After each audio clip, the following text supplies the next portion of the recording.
Meron po tayong isang malupit na balita rito na gumugulo dito sa mundo ng crypto.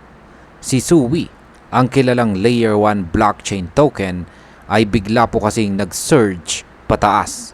Mula po sa halos $4 ay pumalo po ito sa presyo na $4.23. May halos 6% na pagtaas sa loob lamang ng 24 hours. At hindi lang basta pagtaas ang nangyayari.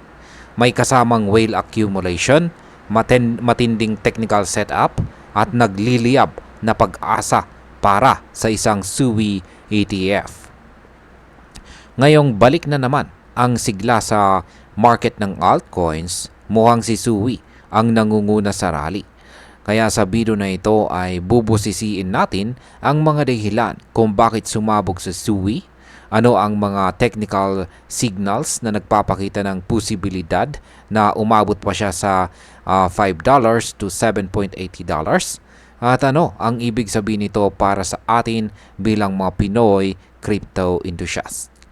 At ayan, bago po tayo magpatuloy ay pakibasa na lamang po muna ang disclaimer dito po sa ibaba ng ating screen.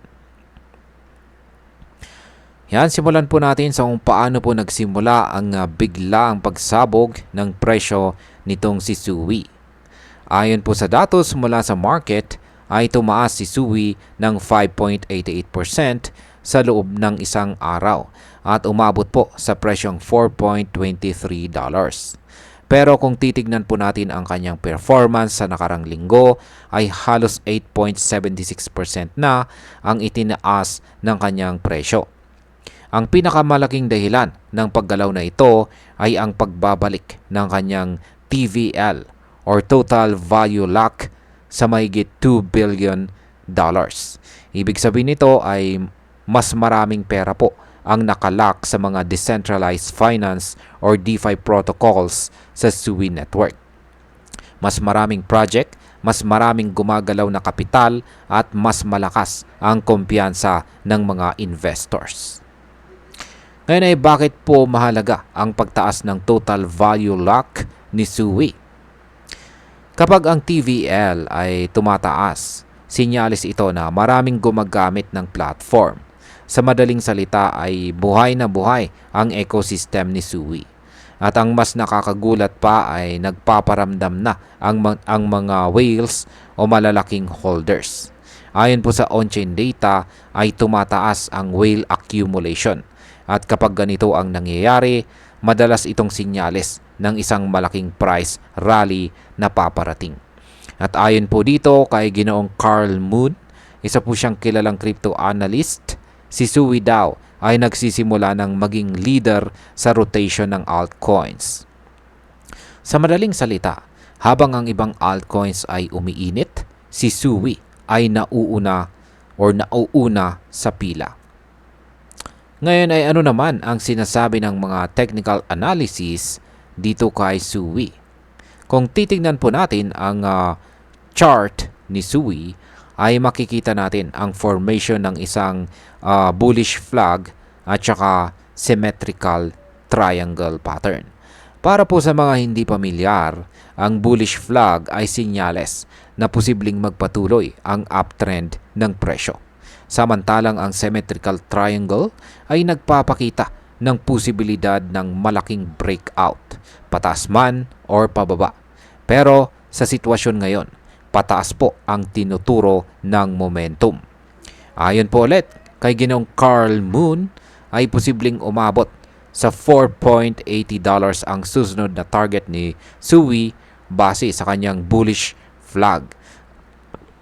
At kung tuluyan itong makawala sa triangle pattern, ay possible raw na umabot ito sa presyong $7.80 kung saan ay isang major milestone kung sakaling mangyayari. Ngayon ay dito naman po tayo sa ETF. Totoo ba ang chismis tungkol sa SUI ETF? Isa pa sa mga nagpapainit ng hype ay ang kumakalat na balita tungkol sa isang posibleng SUI-related ETF.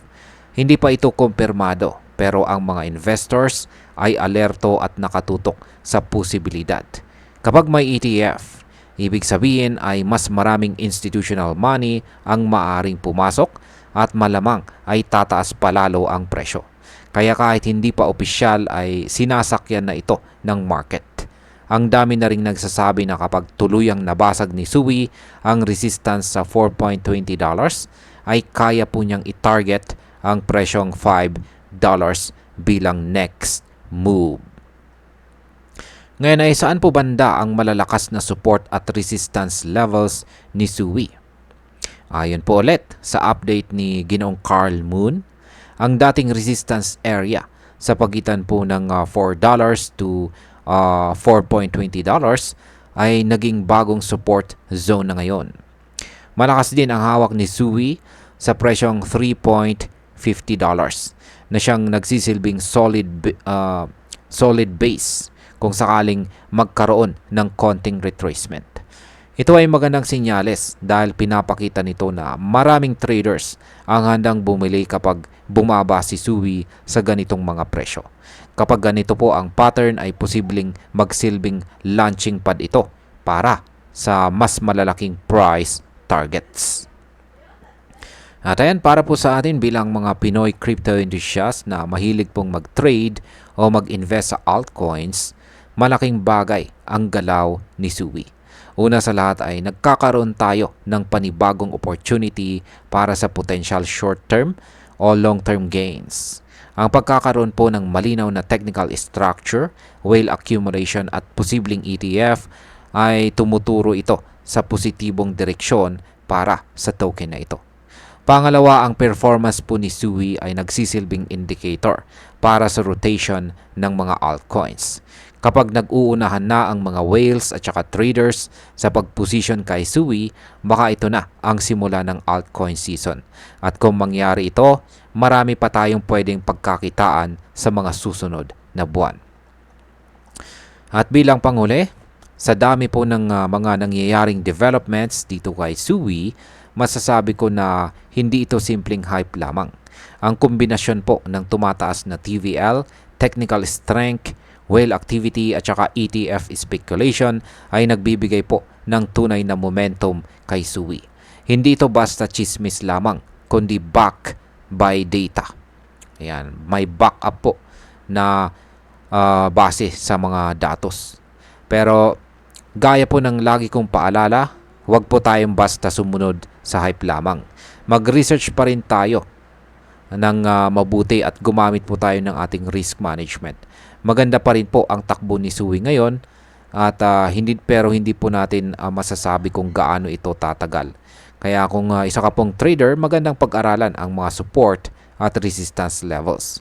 Kung investor ka naman, maaari mong tingnan ang fundamentals ni Sui at kung ito ay tumutugma sa iyong long-term goals.